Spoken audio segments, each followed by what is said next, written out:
नमो नमः मित्रों। पठतु संस्कृतम जयतु संस्कृतम। आज मैं एक बहुत ही प्रसिद्ध ग्रंथकर्ता कवि महाकवि कालिदास के बहुत प्रचलित प्रसिद्ध ग्रंथ अभिज्ञान शाकुंतलम को लेकर आप लोगों के सम्मुख प्रस्तुत हूँ। हमें उम्मीद है कि जो हमारे द्वारा प्रश्न उत्तर कराए जा रहे हैं, मॉडल टेस्ट पेपर लिए जा रहे हैं, उससे आप लोगों को अवश्य अच्छा लाभ हो रहा होगा। आप लोग बता भी रहे हैं, बहुत ही अच्छी बात है। इससे हमें और अच्छा करने का मौका मिलता है।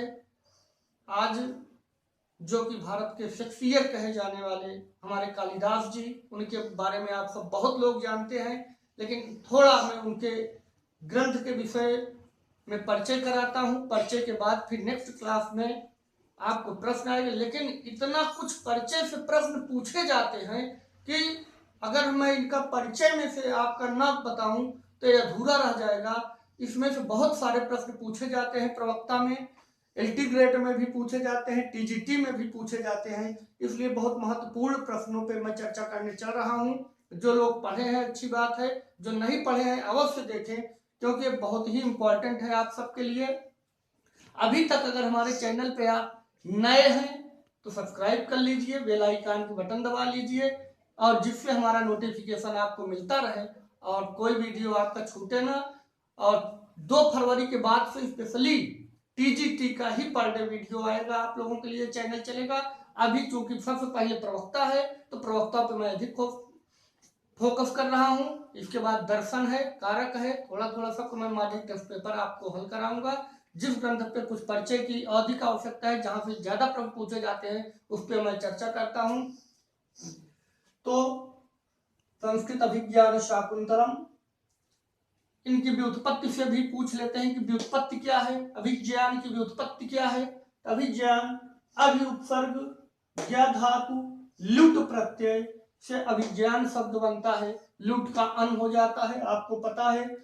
और एक बात है, आप प्रोफेसर काले के विषय में सुने होंगे कि इसकी व्युत्पत्ति क्या होती है। अभिज्ञान शाकुंतलम को नाटक किसने माना, यह नामकरण किसने माना कि हाँ अभिज्ञान शाकुंतलम को अभिज्ञान शाकुंतल ही कहा जाए, एक किस विद्वानों ने माना है। यदि आपसे पूछा जाए कि अभिज्ञान शाकुंतल को अभिज्ञान शाकुंतल नाटक किसने माना है, कौन विद्वान है, तो आप बता सकते हैं कि प्रोफेसर काले हैं, प्रोफेसर राय है, प्रोफेसर गोस्वामी है, प्रोफेसर बेस है, आदि ने अभिज्ञान शाकुंतलम नाटक का नाम स्वीकार किया है। इन्होंने इस नाटक का नाम अभिज्ञान शाकुंतलम भी स्वीकार किया है।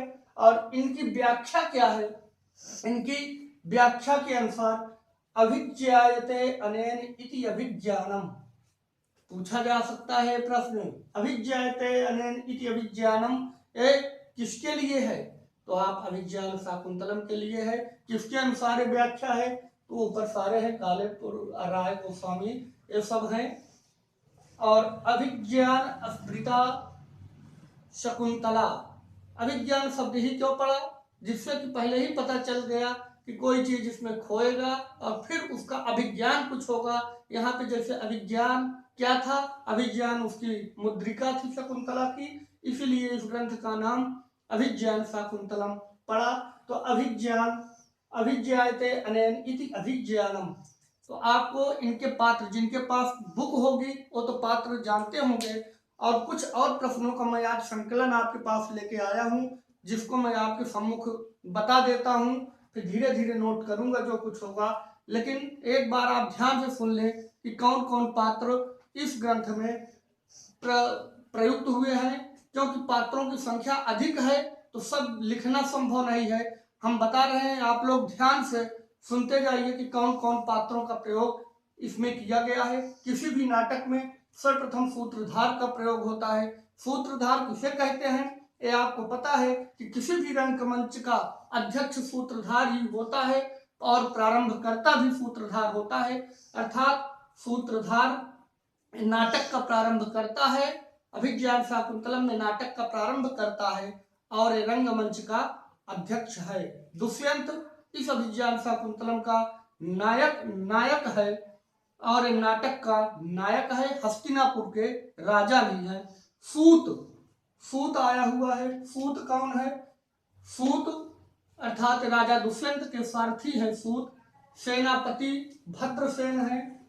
आप केवल सुन लें और आपकी बुकों में है, देखेंगे तो पात्र परिचय मिल जाएगा कि सेनापति कौन है इस नाटक का। सेनापति राजा दुष्यंत के भद्रसेन है, जो राजा का सेनापति है। अगर पूछ लिया कि राजा का सेनापति कौन है तो आप बताएंगे कि भद्रसेन है। विदूषक कौन है? विदूषक बहुत बार पूछा जाता है। विदूषक, तो विदूषक अभिज्ञान शाकुंतलम का विदूषक माधव्य है। माधव्य अभिज्ञान शाकुंतलम का विदूषक है और ये राजा का मित्र है और हंसाने का काम करता है। राजा का मित्र भी है। विदूषक का मतलब ही है कि हंसे और दूसरों को भी हंसाए, जिससे कि नाटक में रोचकता आ सके। कण्व ऋषि, कण्व को ही काश्यप कहते हैं। कण्व और काश्यप में आपको भ्रम नहीं होना चाहिए। कण्व ऋषि को ही काश्यप कहते हैं। कण्व ऋषि जहाँ पे शकुंतला रहती थी, ये पालित पिता भी हैं कण्व। शकुंतला के पालक और धर्म पिता कहे गए हैं कण्व ऋषि। मारीच, मारीच को कश्यप कहते हैं। मारीच, मारीच ऋषि कश्यप को कहते हैं। कश्यप ऋषि मारीच है, कण्व ऋषि काश्यप है।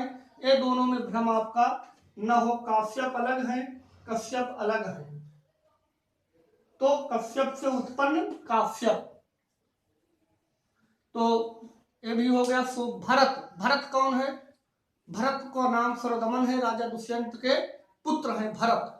सरदमन इनका दूसरा नाम है। राजा दुष्यंत पुत्र। सोमरात, सोमरात, सोमरात के भी विषय में जान ले आप। सोमरात ये राजा के पुरोहित हैं। राजा के पुरोहित है। पूछ लिया गया कि सोमरात कौन है तो आप बताएंगे कि सोमरात राजा दुष्यंत के पुरोहित हैं। और मातली, मातली इंद्र के सारथी हैं। मातली का प्रयोग, ये भी शाकुंतलम के पात्र हैं और ये इंद्र के सारथी हैं। महाराज इंद्र के सारथी हैं मातली। बैखानस और सारंगरव, दो पात्र और आए हैं, बैखानस और सारंगरव। ये दोनों कृष्ण के, कृष्ण नहीं सॉरी, बैखानस और सारंगरव कण्व के शिष्य हैं। बैखानस और सारंगरव ये कण्व के दोनों शिष्य हैं। रैवतक ये दौवारिक है, राजा का भृत्य है, अर्थात राजा का सेवक भी बोल सकते हैं इनको। रैवतक दौवारिक कहते हैं। करभक, करभक कौन है? करभक राजा का भृत्य है करभक। करभक कांचुकी, कांचुकी कई बार पूछा जाता है। कांचुकी, कांचुकी को और क्या कहा जा सकता है? कांचुकी को और क्या कहते हैं? वातायन, वातायन आप समझ लें। कांचुकी, कांचुकी को वातायन कहते हैं, जो कि राजा का भृत्य होता है, सेवक होता है और अंतःपुर में आने जाने की इनको पूरी छूट रहती है, क्योंकि वृद्ध हो चुके होते हैं, झोला झामा पहने रहते हैं और कहीं भी आ जा सकते हैं। इनसे कोई किसी भी दरबार में किसी प्रकार का खतरा नहीं होता है, इसीलिए ये इनको कांचुकी कहते हैं। इनको वैतायन भी दूसरा नाम दिया गया है। बैतालिक कौन होते हैं? बैतालिक, बैतालिक, बैतालिक जो स्तुति पाठ करने वाले, स्तुति पाठ करने वाले को बैतालिक कहते हैं। बैतालिक, स्तुति पाठ करने वाले को बैतालिक कहते हैं। श्याल, श्याल अर्थात जो राजा का साला होता है। वृक्ष कटकम में आपको बहुत बढ़िया मिलेगा श्यालक का प्रयोग। और पुलिस के रूप में होते हैं, नगर के कोतवाल होते हैं श्यालक, जो राजा के साले होते हैं। धीवर, धीवर है इसमें। धीवर पूछते हैं धीवर कौन है, तो धीवर है मछली पकड़ने वाले को धीवर कहते हैं। मछली पकड़ने वाला धीवर। धीवर पात्र का प्रयोग हुआ है किसके लिए? धीवर जो मछली पकड़ने वाले हैं शाकुंतलम में, उनको धीवर कहते हैं। सूचक जानुक सूचक और जानुक दो पात्र हैं। सूचक और जानुक ये दोनों पात्र पुलिस क्या है? ये दोनों पुलिस है। सूचक और जानुक ये दोनों पात्र पुलिस है। शाकुंतलम में पुलिस कौन है अगर पूछ लिया तो पुलिस, सूचक और जानुक ये दोनों पुलिस पात्र हैं। गालव ऋषि मारीच के शिष्य हैं। गालव, गालव कौन है? गालव ऋषि मारीच के शिष्य हैं। गालव, देखिए इनसे प्रश्न अधिकतर पूछे जाते हैं, आप गलती मत करिएगा, ताकि इनमें से अगर कभी भी कोई भी प्रश्न आ जाए तो आप अच्छे से कर ले जाएं। ये सब रहे पुरुष पात्र, ये सब पुरुष पात्रों के विषय में आप देखें। अब स्त्री पात्रों का नंबर आता है। पुरुष पात्रों में हमें उम्मीद है कि आप सब देख लिए होंगे, कई बार देखे भी होंगे, और हम एक बार आपको तरोताजा कर दे रहे हैं, जिससे कि विस्मरण नामक जो बीमारी होती है वो आप लोगों के पास ना आने पाए। स्त्री पात्र में नटी होती है। नटी सूत्रधार नट हो कहते हैं, तो सुनते जाएं। नटी सूत्रधार की पत्नी को नटी कहते हैं। शकुंतला जिसके नाम से नाटक ही है, एक कणव की धर्मपुत्री है। शकुंतला कौन है? ये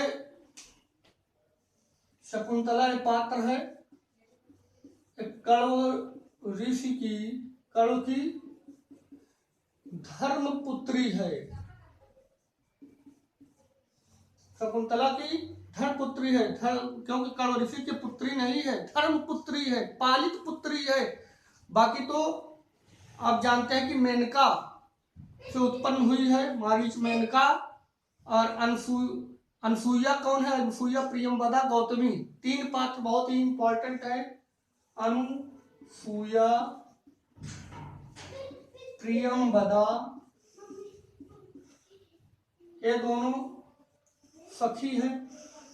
किसकी सखी हैं? अनसुईया और प्रियंवदा ये शकुंतला की सखी हैं। और कणव के आश्रम की अध्यक्षा कौन है? कणव के आश्रम की अध्यक्षा कौन कहते हैं? कई बार बच्चे भूल कर जाते हैं। जब पूछा जाता है कि गौतमी कौन है, तो बहुत कुछ लोग कह देते हैं कि कणव की पत्नी है, लेकिन ऐसी बात नहीं है। ये भी कणव के आश्रम की अध्यक्षा है। वही वाला विकल्प आप सही लगाएंगे कि कणव के आश्रम की अध्यक्षा गौतमी कौन है? कणव के आश्रम की अध्यक्षा, कणव के आश्रम की अध्यक्षा है गौतमी। ये आप स्त्री पात्रों के विषय में पढ़ रहे हैं। अदिति किसको कहते हैं? अदिति, अदिति, अदिति, अदिति, अदिति को दाक्षायणी भी कहते हैं। अदिति, दाक्षायणी, दाक्षायणी, क्योंकि ये बहुत प्रसिद्ध ग्रंथ है। इनमें से बहुत प्रसिद्ध नाटक है। निश्चित प्रश्न पूछे जाएंगे तो दाक्षायणी है, महर्षि मारीच की पत्नी है। ये कौन है? महर्षि मारीच की पत्नी। अगर पूछ ले कि महर्षि मारीच की पत्नी कौन है, तो अदिति कहें तो भी वही है, और दाक्षायणी कहें तो भी वही है। दोनों को एक ही नाम कहा जाता है। अब आता है सानुमति, चतुरिका, परभृतिका। सानुमति कौन है? सानुमति मेनका की सखी है, ये अप्सरा है। सानुमति, सानुमति मेनका, मेनका भी अप्सरा थी इंद्रलोक की, इंद्र की, और मेनका की सखी है। मेनका की सखी है, और ये भी अप्सरा है। जब मेनका अप्सरा है तो उनकी सखी भी अप्सरा ही होंगी। और जो चतुरिका परभृतिका थी, चतुरिका परभृतिका, मधुरिका, मधुकरिका। देखिए चतुरिका, चतुरिका परिभृति, चतुरिका परभृतिका, मधुकरिका,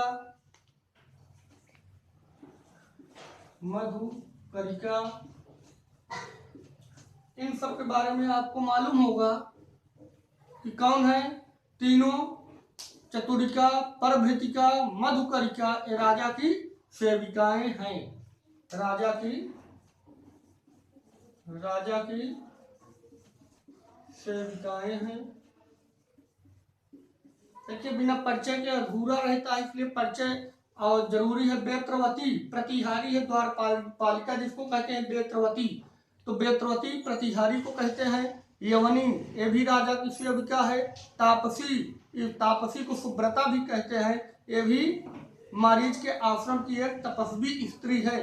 तो इसके बारे में जरूर जान लें कि तापसी किसके लिए प्रयोग हुआ है। तापसी, क्योंकि आप लोग कर्ण के आश्रम के विषय में ही जानते हैं, और जब पूछ लिया गया तापसी, तापसी कौन है, तो तापसी आपको मालूम होना चाहिए कि तापसी को सुब्रता कहते हैं। क्या कहते हैं? सुब्रता। तापसी को सुब्रता कहते हैं। ये किसके आश्रम की है? ये मारीच के आश्रम की एक तपस्विनी स्त्री है। मारीच के आश्रम की तपस्विनी स्त्री है। मारीच के आश्रम की तपस्विनी स्त्री है ये तापसी, सुब्रता इनको कहते हैं। क्या बात है, समझ में आ रहा है? ठीक है। अब अन्य पात्र जो हैं बहुत कम है, थोड़ा सा उनको भी देख लें। अन्य पात्र ये पुरुष पात्र हो गए हैं। अन्य पात्र भी, इन पात्रों से बहुत बार प्रश्न पूछे गए हैं, इसलिए इन पात्रों को बहुत ज्यादा ध्यान में जरूर एक बार आप पढ़िएगा। इन पात्रों को पढ़ना बहुत जरूरी है। मघवा पूछा गया है, मघवा किसके लिए आया है? मघवा शब्द ये भी अन्य पात्र है, इंद्र के लिए प्रयोग हुआ है। मघवा, मघवा किसके लिए प्रयोग हुआ है? इंद्र के लिए। जयंत किसके लिए प्रयोग हुआ है? जयंत, जयंत कौन है? ये इंद्र का पुत्र है, इंद्र का पुत्र है। जयंत कौन है? जयंत इंद्र का पुत्र है। कौशिक कौन है? कौशिक, कौशिक के बारे में भी कई बार प्रश्न पूछा गया है। कौशिक, कौशिक कौन है? इनको विश्वामित्र को कौशिक कहते हैं। विश्वामित्र को कौशिक कहते हैं। आप लोग भ्रमित हो जाते हैं, इसलिए हमको इनको बताना बहुत ही आवश्यक था। ये विश्वामित्र है, शकुंतला के जन्मदाता पिता हैं। कौशिक ही, ये विश्वामित्र ही है जो शकुंतला के जन्मदाता पिता हैं। जन्मदाता, जन्म देने वाले। विश्वामित्र और मेनका माता हैं। शकुंतला की माता कौन है? मेनका जो है उनकी माता है। और पिता कौन है? विश्वामित्र इनके पिता हैं। विश्वामित्र को ही कौशिक भी कहा जाता है। अब आपको बता दें मेनका, मेनका के विषय में समझ गए। अप्सरा है, शकुंतला की जन्मदात्री माता है। विश्वामित्र जन्मदाता पिता है। विश्वामित्र को कौशिक भी कहा जाता है। दुर्वासा ऋषि, दुर्वासा ऋषि को आप अच्छे से जानते हैं कि बहुत ज्यादा गुस्सा में रहते हैं और साथ दे देते हैं। दुर्वासा ऋषि शकुंतला को साथ दे दिए थे, इसलिए दुर्वासा एक ऋषि है और शकुंतला को साथ देने वाले हैं। अब आइए हम थोड़ा सा चर्चा कर लेते हैं। शकुंतला के विषय में आज चर्चा कर रहे हैं। कृपया पूरा वीडियो आप लोग देखिएगा, तभी आपको लाभ मिलेगा। इनमें भाषा क्या है, कालिदास जी ने इस नाटक में क्या भाषा शैली का प्रयोग किए हैं? भाषा शैली, भाषा शैली कौन सी है? तो आपको पता है कि किस रीति के कवि हैं? वैदर्भी रीति। तो शाकुंतलम में भी वैदर्भी रीति का प्रयोग किया गया है। वैदर्भी रीति, तो भाषा शैली का मुख्य रूप से प्रयोग हुआ है वैदर्भी रीति। इनमें कौन कौन से गुण हैं? प्रसाद, माधुर्य और ओज गुण की प्रधानता है। गुण, प्रसाद, माधुर्य। हो सकता है कुछ लंबा वीडियो खींच रहा हो, लेकिन अब आपको देखना है, इसे पूरा देखिएगा, बहुत ही इंपॉर्टेंट है और मैं बहुत जल्दी कर रहा हूँ। अलंकार, अलंकार, किस अलंकार की प्रधानता है? तो आपके इस ग्रंथ में किस अलंकार की प्रधानता है? तो शब्दा अलंकार प्रायः इनके सभी श्लोकों में प्रयोग किए गए हैं। और उपमा, शब्दालंकार की प्रधानता है। शाकुंतलम की मैं बात कर रहा हूँ। शाकुंतलम में किस अलंकार की प्रधानता है? शब्दालंकार का प्रयोग प्रायः सभी श्लोकों में किया गया है। और उपमा अलंकार, जिससे उपमा कालिदास से कहा गया है, उपमा अलंकार इनका बहुत प्रसिद्ध अलंकार है। और छंद कौन है? छंद कालिदास ने शकुंतला में कुल कितने छंदों का प्रयोग किया है? छंद कुल 24 छंदों का प्रयोग किए हैं।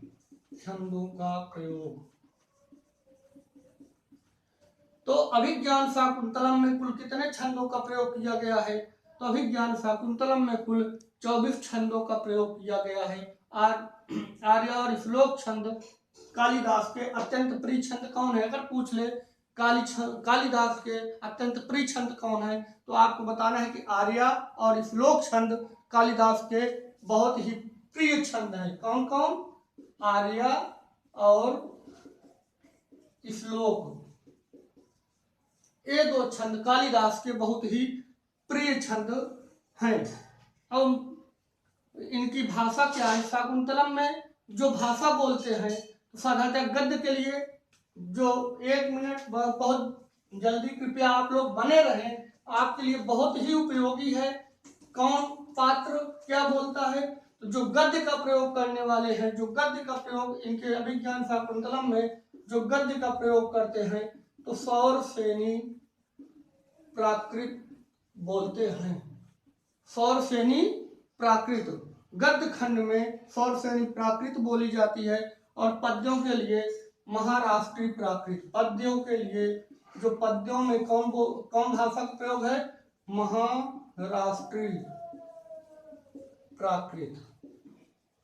इनमें से प्रश्न आए तो आपके गलत ना हो, पूरा देखते रहिए। अवश्य हमें कमेंट करके बताइएगा कि आज अभिज्ञान शाकुंतलम के इस वीडियो को देख के आपको कैसा लगा, कितना लाभ मिला।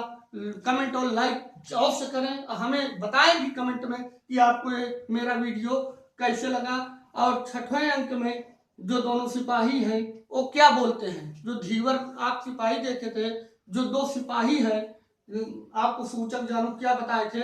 6th अंक में 2 सिपाही हैं, वो मागधी बोलते हैं। जो इनके सिपाही हैं, इनका प्रयोग 6वें अंक में आता है, ये मागधी भाषा बोलते हैं। गद्य का प्रयोग सौरसेनी प्राकृत, पद्यों में महाराष्ट्रीय प्राकृत। सिपाही जो दोनों हैं ये मागधी का प्रयोग करते हैं। राजा का साला जो है कोतवाल, वो सौरसेनी प्राकृत बोलता है। सभी उच्च श्रेणी के पात्र, पुरुष पात्र, जो पुरुष पात्र हैं उच्च श्रेणी के पुरुष पात्र ये संस्कृत बोलते हैं। वैसे स्त्री प्रात प्रायः प्राकृत ही बोलती है। दुष्यंत और जो सभी स्त्री पात्र निम्न श्रेणी के पुरुष हैं, और जो निम्न श्रेणी के पुरुष हैं और स्त्री पात्र हैं, वो प्राकृत भाषा का प्रयोग करते हैं। दुष्यंत की आयु लगभग 30 से 35 वर्ष है।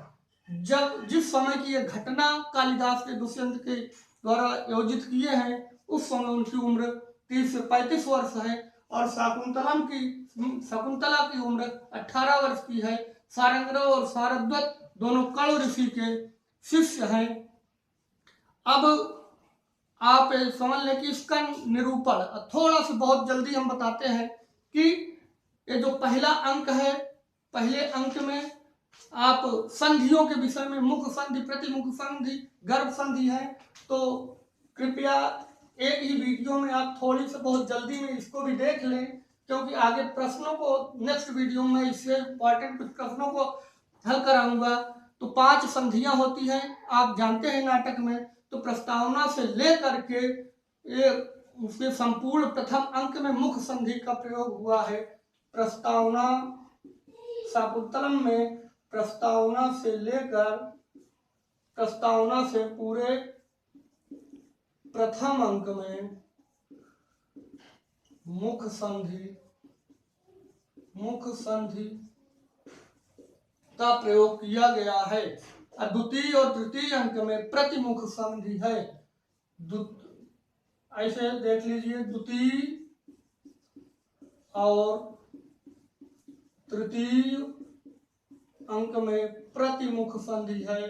अगर पूछा भी जाए प्रश्न तो आप बता सकें, इसलिए मैं इन्हें बताना जरूरी समझ रहा हूँ। प्रतिमुख संधि द्वितीय और तृतीय में, प्रस्तावना से प्रथम अंक तक मुख संधि है। गर्भ संधि चतुर्थ और पांचवें अंक में है। चौथे और पांचवें में कौन संधि है? गर्भ संधि है। गर्भ संधि चौथे और पांचवें अंक में गर्भ संधि है। षष्ठ अंक में विमर्श संधि है। छठवें अंक में विमर्श संधि है। विमर्श संधि छठे अंक में विमर्श संधि का प्रयोग किया गया है। और निर्वहल संधि सप्तम अंक में निर्वहल संधि का प्रयोग किया गया है। सप्तम अंक में निर्वहल संधि का प्रयोग किया गया है। तो इस प्रकार से मित्रों शाकुंतलम में विदूषक को केवल 3 अंकों में ही रंगमंच पर लाया गया है। शाकुंतलम विदूषक कितने अंकों तक है? 3 अंकों तक। रंगमंच पे शाकुंतलम में विदूषक 3 अंकों तक लाया गया है। हमें उम्मीद है कि आज की क्लास से आपको निश्चित लाभ मिलेगा। बहुत ही सुंदर नाटक है और इसके विषय में इतनी जानकारी बहुत आवश्यक थी, इसलिए हम आपको बताए हैं। यदि आज का वीडियो हमारा अच्छा लगा हो आपको तो कमेंट में हमें अवश्य बताएं। धन्यवाद मित्रों।